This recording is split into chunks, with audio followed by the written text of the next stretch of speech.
Muy bien, continuando eh, con este tema, con nuestro tema de las proteínas, propiedades funcionales, algo que se ha vuelto muy importante desde un punto de vista económico son precisamente las semillas leguminosas comestibles. ¿Por qué? Bueno, este tipo de semillas que de hecho veíamos en esta diapositiva anterior, lo que vienen siendo garbanzos, frijoles, soya, en fin, avena, este tipo así que de semillas tienen proteínas. Y eso en general, hablando ahora sí que desde un punto de vista en la industria alimentaria, en general es muy importante porque bueno, si nosotros vemos la información nutrimental del producto que ustedes me digan, ¿no? O sea, de un producto, no sé, viene este ingrediente, te va a decir carbohidratos totales, ¿no? Carbos, le voy a poner aquí carbohidratos totales. No te está diciendo, eh, o sea, si es maltosa, si es glucosa, si es fructosa, no, no te está diciendo tantos carbohidratos. La ley dice cuántos carbohidratos. No sé, te va a poner lípidos, pero ¿qué cree que en el caso de los lípidos, pues sí, como que dicen grasas trans, grasas cis, saturadas, no saturadas, en fin, en el caso de los lípidos. En el caso de las proteínas, ustedes vean, o sea, ustedes vean en los empaques.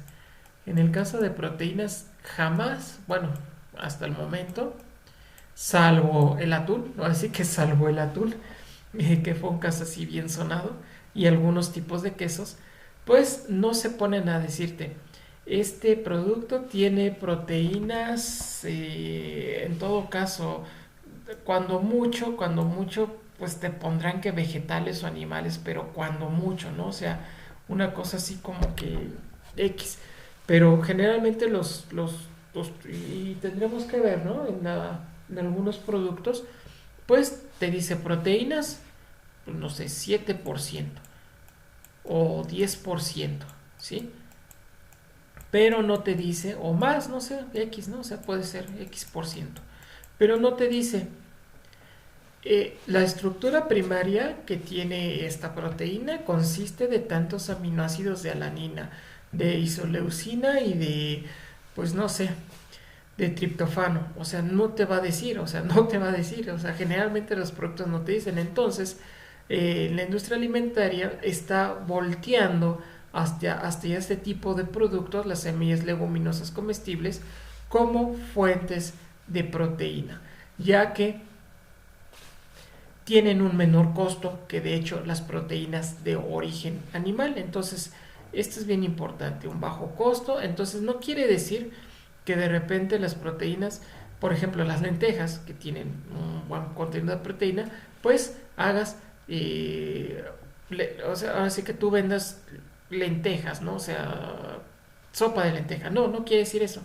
Y que ya vas a tener proteínas. No, quiere decir que vas a germinar esta lenteja, un ejemplo, o la vas a moler, vas a hacer harina de lenteja y la vas a agregar, no sé, algún embutido, algún producto que lleve carne también animal o solamente vegetal y que hagas una imitación de ese producto.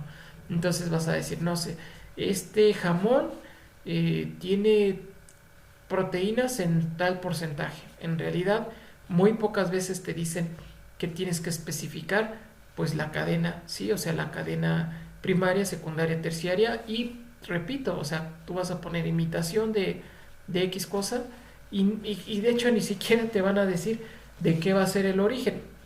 El punto está, como les decía, que muchas veces las imitaciones no son malas, o sea, no, de hecho son buenas. ¿Por qué? Porque son como cosas alternativas en muchos de los casos.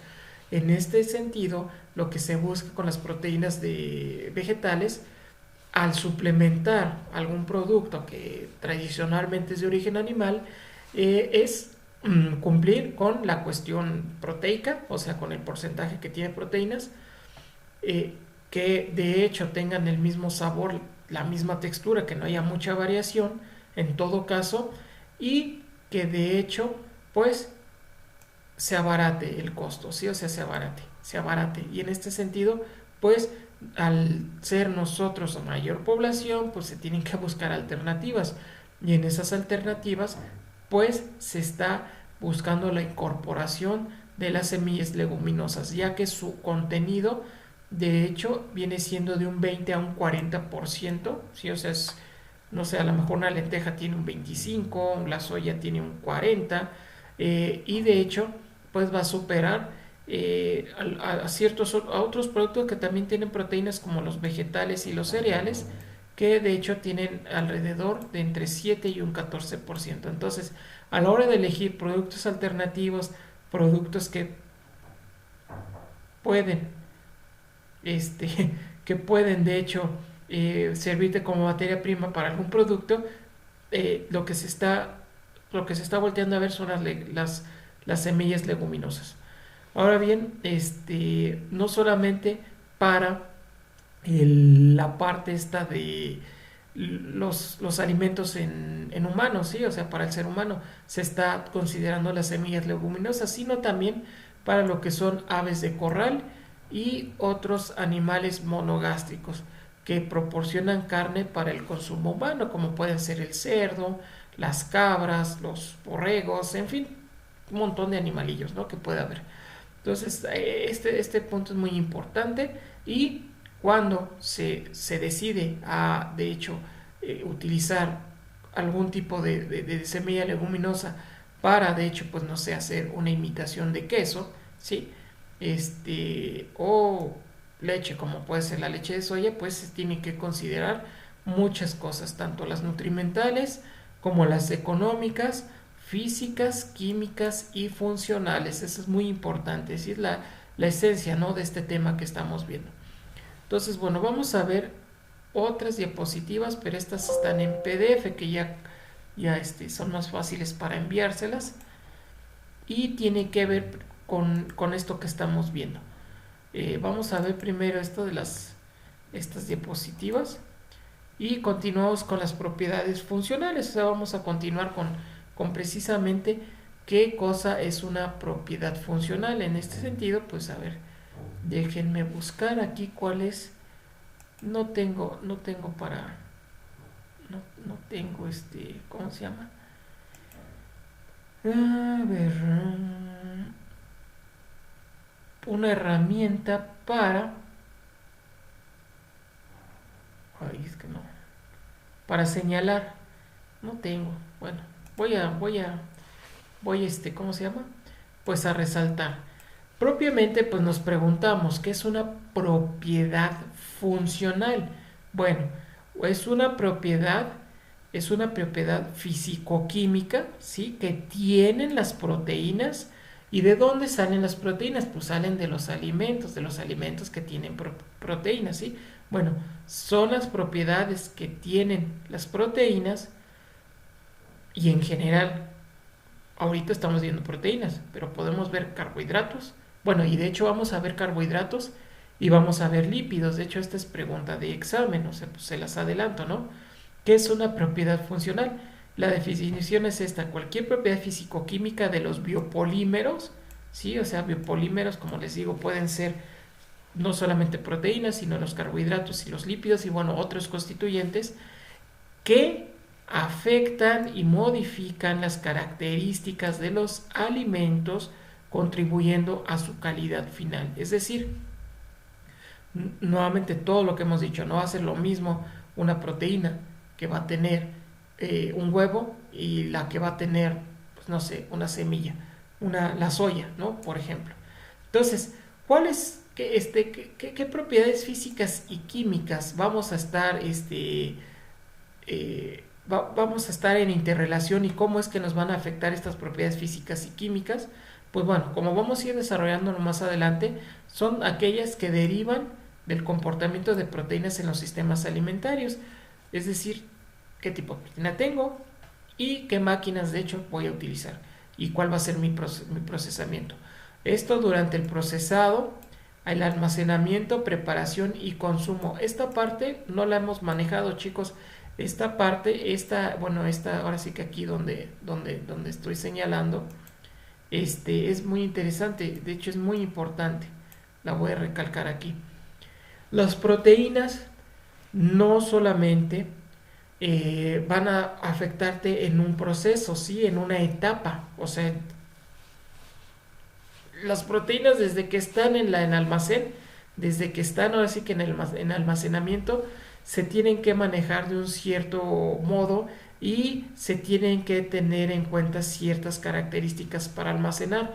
Ejemplo, llega un costal de soya, de harina de soya, llega un costal ahí de harina de soya porque pues no sé, estás haciendo, pues ¿qué se hace con la harina de soya? Pues no sé, unas galletas, ¿no? Unas galletas ahí complementadas también con harina de trigo. Llega la harina de soya y pues, ¿cómo vas a manejar tú ese costal? Bueno, la vas a tener, de hecho ahí va a decir, en condiciones frescas y secas, ¿sí? O sea, esa es proteína de soya. Ahora, llega a otro lugar, no sé, en otra planta, eh, 100 kilos de pescado fresco, sí, o sea, no está congelado. 100 kilos de pescado fresco llegan. ¿Cómo va a ser su almacenamiento? Dependiendo de así, las características físico-químicas y lo que tiene, va a ser muy diferente el costal de harina de soya a 100 kilos de pescado. ¿Qué tienes que hacer? Dadas las características que tienen sus tejidos, o así que el contenido proteico, el tipo de proteínas, la estructura que éstas tienen, bueno, pues lógicamente las vas a meter ya sea en refrigeración, si la vas a ocupar 2 o 3 días, o en congelación, si es que es más de 3 días, ¿no? Hasta 1 o 2 años. Entonces, es donde el tipo de proteínas te va a afectar para el almacenamiento. Ahora, ¿cómo vas a procesar tú la harina de soya? Seguramente vas a agregar agua, vas a agregar otros ingredientes y se acabó. ¿Cómo vas a procesar un pescado? ¿Sí? La harina de pescado va a ser, perdón, la harina del pescado fresco va a ser muy diferente, va a ser muy distinto el procesamiento. El almacenamiento ya lo platicamos, desde luego la preparación y el consumo. Esto de la preparación y el consumo, pues lo veíamos, por ejemplo, con unas pechugas a la plancha, ¿no? O sea, tú vas a hacer unas pechugas a la plancha, pues le vas a agregar cebollita, no sé, aceite, X cosa, y bueno, tienes 1 kilo de frijoles y vas a decir, ay, pues esto no lo puedo hacer a la plancha. Entonces, los dos tienen proteínas, pero la preparación, el consumo, el almacenamiento y el procesado, pues van a ser diferentes. Entonces, ahí es donde vienen las propiedades funcionales, cómo te van a afectar entre una y otra. Y esto tiene que ver, ahora sí, propiamente con la evolución de los alimentos, en que uno es planta, otro es animal. Las funciones son distintas, los tejidos son distintos, de hecho el metabolismo va a ser distinto, lógicamente. Todos, las plantas, los animales, las frutas, las verduras, tienen carbono, hidrógeno, nitrógeno, oxígeno, o sea, van a tener proteínas, carbohidratos, algunas van a ser iguales en todos los animales, todas las especies, en todos los seres que estoy mencionando, pero muchas otras van a ser distintas. Yo para qué quiero un cloroplasto, para qué quiero hacer fotosíntesis, o sea, no me sirve de nada tener en el cabello, pues, tener así, ¿no? Ese tipo de estructuras que tienen las plantas. ¿Para qué le sirve a la planta un tejido de un hígado? Pues no le va a servir. Entonces, ahí es donde, bueno, o sea, es un poco de lógica, un poco, pues no sé cómo explicarlo, de sentido común, pero también de análisis, de reflexión, ¿no? En nuevamente hacer hincapié en que al tener distintas estructuras, pues las propiedades funcionales de las proteínas van a ser distintas. Ahora bien, ejemplos de propiedades funcionales, ¿sí? Bueno, yo aquí tengo algunos ejemplos y uno de ellos que me gustaría comenzar es propiedades de hidratación. ¿Por qué? Porque, bueno, ya vimos la unidad 1, ¿sí? Ya vimos la unidad 1 y vimos que cómo es de importante el agua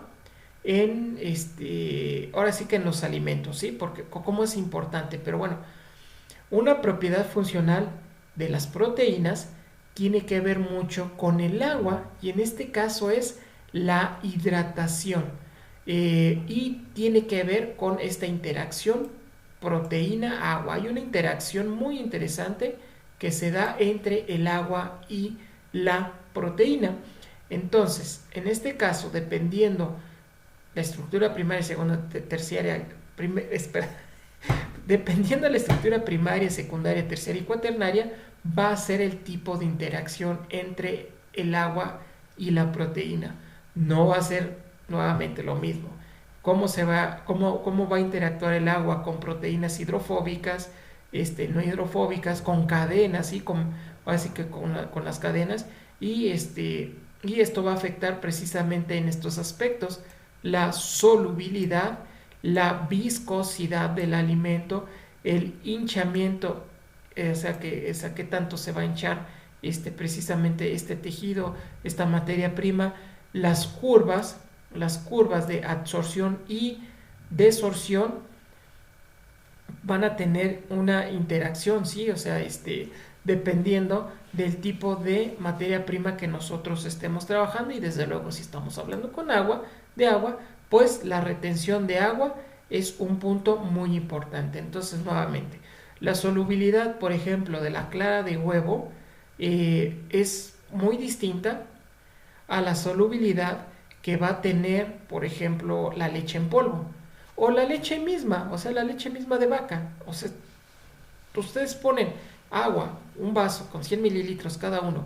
y agregan una muestra de leche en polvo, se va a disolver, y agreguen clara de huevo, que es también proteína, o sea, es una cantidad muy grande de proteína. La viscosidad, nuevamente, regresamos a esto, la viscosidad, por ejemplo, de la clara de huevo, pues ustedes ya la han observado muchas veces. La pregunta es, ¿esa viscosidad es la misma viscosidad que, por ejemplo, va a tener la leche de vaca? No. ¿Que va a tener la leche de soya? No, tampoco. ¿Que va a tener, pues no sé, el plasma sanguíneo, que también tiene muchas proteínas? Pues no, va a ser distinto. ¿Por qué? Porque, bueno, hay distintas interacciones de por los tipos de proteínas que tiene cada uno con el agua. Entonces ahí tiene que ver. Ahora, cuando quieren hidratar un producto y deshidratarlo, por lo que hemos visto, por las interacciones que va a haber entre el agua y la proteína, que pueden ser más afines o pueden ser menos afines, es decir, puede haber un, como les digo, una interacción muy íntima entre el agua y cierto tipo de proteínas o no. Entonces eso te va a afectar a las curvas de absorción y desorción por ejemplo, un producto. Vamos a poner, por ejemplo, que quieren hidratar la harina de soya. Quieren hidratar la harina de soya, que tiene una cantidad de proteína, y quieren hidratar la harina no sé, de lentejas. Y quieren también hidratar leche en polvo. Las curvas de absorción y desorción que se van a generar, dado el tipo de proteína y la interacción que tienen con el agua, van a ser distintas, ¿sí? Van a tener distintos comportamientos para ciertas AW, ¿sí? O sea, cierta AW, valor de AW, pero bueno, la humedad, ¿sí? El agua disponible, la humedad y el agua disponible, pues van a ser distintos en las distintas muestras, ¿sí? Y no nada más es por decir, pues es que son distintas porque pues uno es soya, el otro es lenteja y pues la otra es leche. O sea, el punto es que es distinto porque son distintas proteínas las que lo componen, ¿sí? A estos tejidos. Entonces, bueno, chicos, aquí hay otro tipo, es muy importante, ¿sí? La de proteína agua. Hay otra que es que hay otras interacciones entre proteína y proteína, ¿sí? Aquí dice proteína, pero es proteína y proteína, ¿sí? Propiedades dependientes de las interacciones entre proteína y proteína, y nos van a afectar principalmente a cuestiones de precipitación y de gelificación, que es lo que vamos a ver más adelante. De hecho, vamos a ver práctica al respecto. Pero bueno, así como hay interacciones entre agua y proteína, entre proteína y proteína, también hay ciertas interacciones que ¿cómo se llama? Pues nos van a cambiar este tipo de propiedades funcionales, la gelificación y la precipitación mismas de las proteínas, es decir, por ejemplo, en el caso del queso, pues se agrega, se cambia el medio, se altera los iones que hay en el ambiente, es el pH, y se van a precipitar. Lógicamente, pues va a haber un tipo de proteína, va a haber otra proteína, y eso va a afectar precisamente a que se precipiten o no. La gelificación, pues bueno, el nombre viene o lo vamos a relacionar, ¿no? Con la gelatina, o sea, viene gelificación. De hecho, ahí vienen los sobrecitos. Tiempo para gelificar, pues tantos minutos a tal temperatura. Entonces, dependiendo, por ejemplo, el tipo de proteína, va a haber una afectación en la gelificación que pueda necesitar más temperatura, más tiempo, o más temperatura y más tiempo. Y esto se debe a la interacción que va a haber entre una proteína y otra proteína.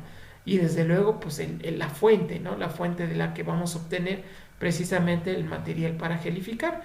Por ejemplo, no va a ser lo mismo y no va a ser la misma fuente los geles que utilizamos en laboratorio, que vienen del agar-agar, que es un alga que crece en los mares, y que, bueno, se obtienen estas proteínas para que se gelifiquen, y pues lógicamente no va a ser el mismo comportamiento que es, por ejemplo, con esto con lo que hacen las gelatinas, que es ay, se me olvidó el material con el que hacen las gelatinas, y que también es una proteína y que sacan de los huesos de los animales. Ay, a ver, déjenlo busco. O sea, es que sí lo tengo, pero ya se me olvidó. A ver, gelatina. ¿Qué tiene? ¿Qué tiene? Grenetina. Una proteína compleja. Sí, la grenetina. Sí, ya. Ya, ven, ni siquiera la encontré, sí, todavía. Entonces, la grenetina y el agar-agar van a ser distintos. Entonces, en este sentido, van a tener distintas propiedades de gelificación, y así muchos otros productos, ¿sí? Van a gelificar de diferente modo. Eh, por ejemplo, cuando se hace un caldo de res, también hay un cierto grado de gelificación dado las proteínas que se tienen ahí.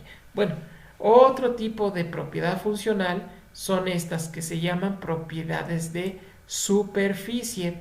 Y bueno, aquí estamos nuevamente viendo este concepto, que son las propiedades emulsionantes y las propiedades espumantes, es decir, nuestro producto qué tanta espuma va a formar y cómo va a comportarse desde un punto de vista al formar una emulsión, que es lo que vamos a ver más adelante. Bueno, déjenme ver cuánto tiempo va, porque no, ya nos quedan poquitos tiempos, pocos minutos. Bueno, tenemos la clasificación, que, bueno, es esta de aquí, la pasamos aquí. ¿Y cómo es que se van a dar? Bueno, tenemos las propiedades de hidratación, las propiedades relacionadas con las interacciones proteína-proteína y las propiedades de superficie. Muchas proteínas tienen una forma globular, ¿sí? Muchas proteínas que utilizamos, de hecho, en la industria alimentaria. Estas proteínas de forma globular tienen interacciones ya en un punto de estructura terciaria y cuaternaria. ¿Qué tipos de interacciones hemos visto? ¿Sí? En bioquímica de alimentos 1.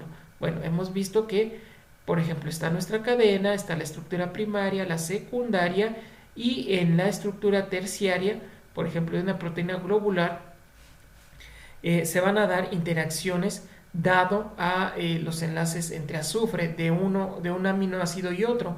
Estas interacciones pues reciben el nombre de puente disulfuro.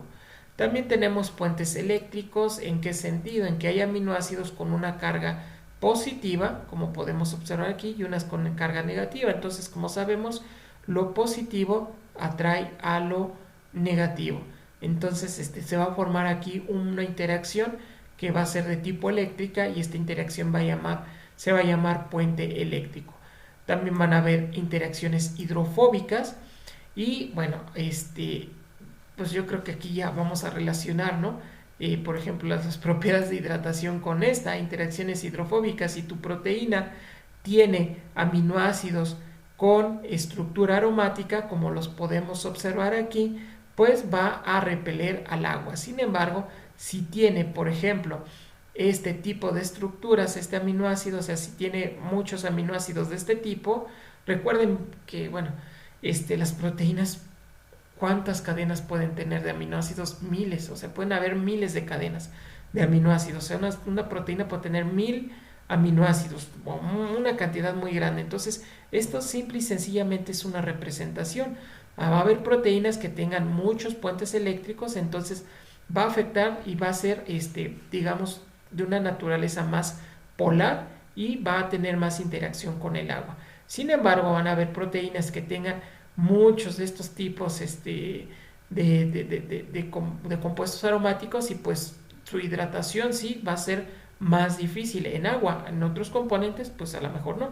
Entonces bueno, tenemos básicamente este tipo de interacciones: disulfuro, puente eléctrico, hidrofóbicos, y estos puentes eléctricos que se va a dar entre un hidrógeno y un oxígeno, ¿sí? O sea, se van a formar estos puentes eléctricos. Eh, bueno, ahora sí que para hacer un poco más aclaratorio este tipo de situaciones, las propiedades relacionadas con las interacciones proteína-proteína se van a deber a que en una materia prima, o sea, vas a tener un tipo de proteína, la vas a trabajar, pero en ese mismo tejido, en esa misma materia prima, puede haber otro tipo de proteína muy distinta a esta, ¿sí? Y tal vez vas a agregar otra materia prima y va a haber otra materia que sea muy distinta a esta proteína, ¿sí? O sea, que tenga más puentes de sulfuro una, otra menos, entonces ahí es donde va a afectar, ¿sí? En la propiedad funcional.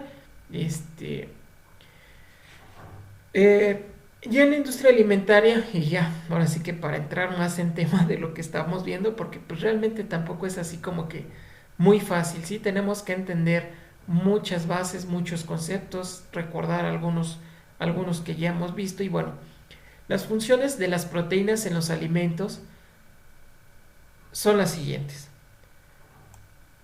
Es decir, perdón, a ver, nuevamente, funciones de las proteínas. Muy distinto a las propiedades, ahora sí que las propiedades funcionales, son cosas distintas, ¿sí? La propiedad funcional, nuevamente, te digo, o sea, como es un video, me surge la idea, perdón, pero sí me surge la idea de que les puede causar conflicto lo siguiente. La propiedad funcional es, son aquellas propiedades físico-químicas de los biopolímeros que afectan y modifican las características de los alimentos, contribuyendo a su calidad final. Entonces, ¿qué propiedades físico-químicas se pueden alterar? Pues son todas estas, ¿sí? O sea, estas son propiedades físico-químicas y tienen que ver básicamente con estas interacciones, ¿sale? Ahora, las funciones, ¿sí? Es decir, cómo se ha clasificado la función de las proteínas en los alimentos, qué función van a tener en la elaboración, y que se han estudiado, que se han visto que no siempre, o sea, la industria alimentaria como tal, como ciencia, no siempre ha existido, y sin embargo ciertos productos como el huevo de gallinas pues han existido desde hace mucho tiempo. La mayonesa y ese tipo de cosas pues han existido por décadas, ¿sí? Entonces, bueno, se ha observado que las proteínas tienen funciones muy importantes. Es cuestión de solubilidad, ya lo vimos. En cuestión de viscosidad, ya también ya lo podemos relacionar, ¿no? O sea, la proteína que tiene y la viscosidad que tiene aquí la clara de huevo va a ser muy distinta a, por ejemplo, la viscosidad que va a tener el smoothie aquí, y muy distinta también a la que va a tener la gelatina. Son distintas. La fijación en retención de agua, bueno, aquí podemos ver que esto se puede aplicar, ¿no? Aquí en cuestión de que se forma una emulsificación en la mayonesa. En la retención de agua, bueno, la gelatina, ¿qué es? O sea, es agua con proteína, pero pues es un sobrecito de, creo que de 300 gramos con 1 litro de agua. Entonces, las gelatinas podemos observar que de hecho pues retienen agua, ¿sí? O sea, la proteína, analícenlo, chequenlo, está reteniendo agua. Es un ejemplo bien clarísimo en las gelatinas. ¿Para qué nos sirven las proteínas? Bueno, nos pueden servir para retener agua. El agua que se va a retener aquí va a ser distinta en este smoothie con las proteínas de la leche de vaca que la que va a tener, por ejemplo, aquí y ya se me olvidó otra vez el nombre. Ay, la proteína con la que se forma la gelatina, la grenetina. Entonces, bueno, gelificación, ya vimos, ¿no? Las proteínas nos sirven para gelificar, pues aquí está gelatina, para que haya una cohesión, adhesión, ¿de qué? Bueno, a lo mejor de carbohidratos. Aquí, bueno, aquí vemos, por ejemplo, en este smoothie, que va a haber frutas, sí, va a haber aquí va a haber fruta, va a haber azúcar, va a haber, pues no sé, canela, va a haber algunos otros ingredientes. Entonces la proteína, de hecho, pues nos va a ayudar para mantener una estabilidad ahí, ¿no? De todo este tipo de productos. Bueno, otras funciones, la elasticidad. Esto tiene una cierta elasticidad, esto va a tener una cierta elasticidad. ¿Qué es la elasticidad? ¿No? Vamos a definirlo, es algo que casi no vemos, ¿no? Al día a día. Entonces, ¿qué es la elasticidad en alimentos? En alimentos. Ejemplos, ¿sí? Elasticidad, propiedad de la textura relativa a la rapidez de recuperación de la deformación después de la aplicación de una fuerza y al grado de dicha recuperación. Como la mantequilla, hay alimentos plásticos, o sea, no es de que sean de plástico, o sea, que sean de bolsas. Ajá, la mantequilla y elásticos como las calamares o las almejas. Es decir, nosotros agregamos una fuerza aquí a la gelatina, o sea, una fuerza, y vamos a ver qué tan elástico va a estar esto. O sea, lo aprietas, la gelatina, y pues de hecho regresa a su forma natural. Es muy elástico. Si esta proteína que tiene es elástica. Y pues ya va a cambiar, ¿no? Con todos los otros productos. A lo mejor una forma microscópica, pero yo creo que se pueden recuperar.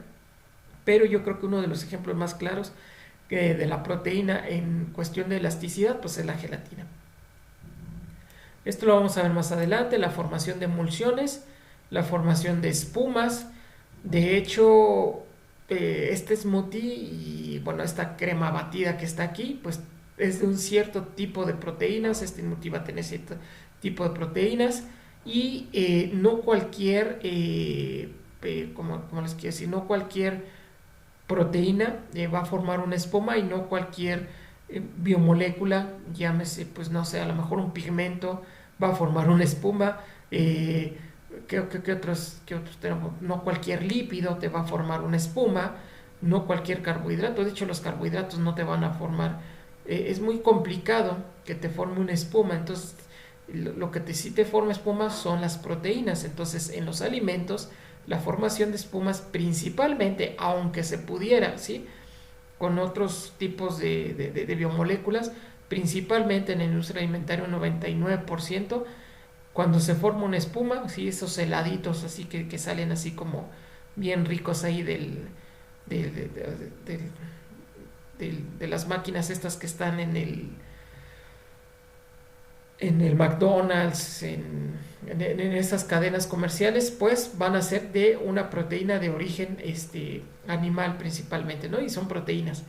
Y bueno, para fijar, de hecho, grasas y sabores, pues también nos sirven las proteínas. Chicos, hasta aquí hasta aquí voy a dejar este video. Y pues nada, yo los veo en la próxima ocasión para seguir continuando con las funciones de las proteínas que, como podemos ver, pues son muy importantes, y vamos a ver todo este tipo de cosas, y de hecho cómo es que se desnaturalizan las proteínas. O sea, es algo extenso. Entonces, bueno, hasta aquí lo dejo por esta ocasión y nos vemos en la próxima.